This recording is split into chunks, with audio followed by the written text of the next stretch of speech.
अर्जुन, हे, तुम अभी तक यहाँ पर हो? हाँ वो आप एक्चुअली ओवी का चेकअप कर रहे थे तो आई जस्ट थॉट कि I'll finish some work. हाँ, एक्चुअली ओवी का 7वां महीना चल रहा है ना, तो फिर मैंने सोचा कि पीरियोडिक चेकअप करना बहुत जरूरी है. And don't worry, she is completely fine. Great. चलो, I'll take a leave. अब मैं भी निकल ही रहा हूँ. I'll drop you. Come. Okay, alright. Come, let's go. गोद भराई की रस्म के लिए ओवी काफी एक्साइटेड थी और इन दोनों बहनों को साथ में देखकर काफी मजा आएगा, नहीं? मानव, वो मुझे पूर्वी और ओवी की गोद भराई के बारे में कुछ बात करनी थी. हाँ हाँ, कहो ना.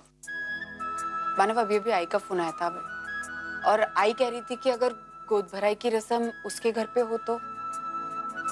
लेकिन अर्चना, ओवी और पूर्वी का मायका तो यहाँ है. हाँ मानव, लेकिन आई का ऐसा कहना है कि बचपन से पूर्वी उसी घर में रही है, तो वो चाहती थी कि ये रस्म भी वहाँ हो.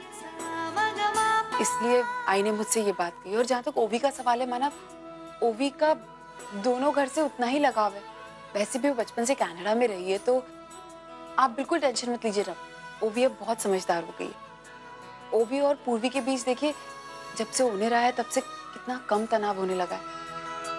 हाँ अर्चना, ऑनिर दोनों की जिंदगी में एक पॉजिटिव बदलाव लेकर आया है, और खास करके ओवी की जिंदगी. अरे ओनिर, आप ओवी का चेकअप करके आ गए? हाँ. अब कैसी है उसकी तबीयत? She is normal.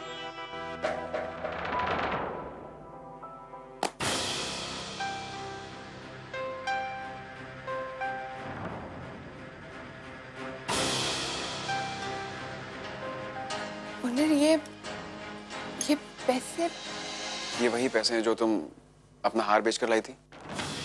हाँ, लेकिन वो तो आपने विनोद मामा को दे दिए थे ना? हाँ, वो एक्चुअली उन्होंने अपनी कंपनी से लोन लिया था ना, तो वो पास हो गया. तो बस वो मुझसे कह रहे थे कि ये पैसे ले लो.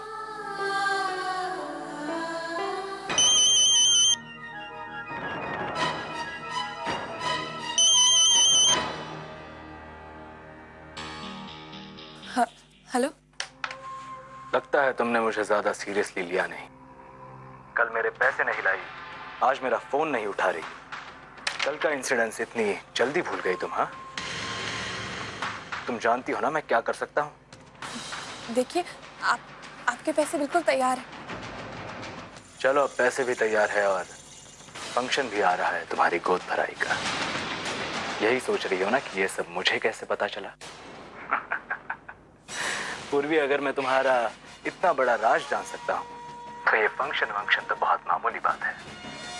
अच्छा आंटी, तो मैं चलूं? कहाँ? वो आज पूर्वी और ओवी की गोद भराई है ना, तो वहीं जाना है. हाँ, वो सब तो ठीक है, लेकिन अपनी चैलेंज का क्या? चैलेंज? हाँ, तूने कहा था ना मेरी चुनौती एक्सेप्ट करेगी. तो फिर भाई, मेरी दुकान है ना फरसाण की, आज के बाद दुकान तू संभालेगी. दुकान? वैसे तेजू भी ठीक कह रही है. आ गया तेजू का वकील उसकी तरफदारी करने के लिए. नहीं मम्मी, मैं उसकी तरफदारी नहीं कर रहा हूँ. मैं तो आप ही की साइड पे हूँ. मैं सिर्फ इतना कह रहा हूँ कि आप और मासी ने भी धीरे धीरे सीख के यहाँ तक पहुंचे हैं ना.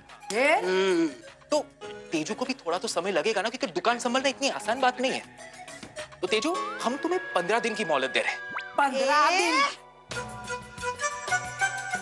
मम्मी, हमें तेजू के सामने एक फेयर डील रख देनी चाहिए, ताकि कल कोई उठ के ये ना कहे कि हमने उसके साथ अन्याय किया, उसे चीट किया. ओनर, क्या बात है, आप इतनी टेंशन में क्यों लग रहे हैं? पता नहीं है, एक अनजान आदमी ने हमें एक वैलेंटाइंस डे के लिए इनविटेशन भेजा. एक सेकंड, मुझे दिखाइए. दिल, धमाल और ये डॉट क्या है? ओनर, कहीं ये वही ब्लैकमेलर तो नहीं है? मुझे भी ऐसा ही लग रहा है मिस्टी. जरा टाइम और डेट देखना, कब का है? 9 फेब, रात 8 बजे, पद्मिनी पैलेस.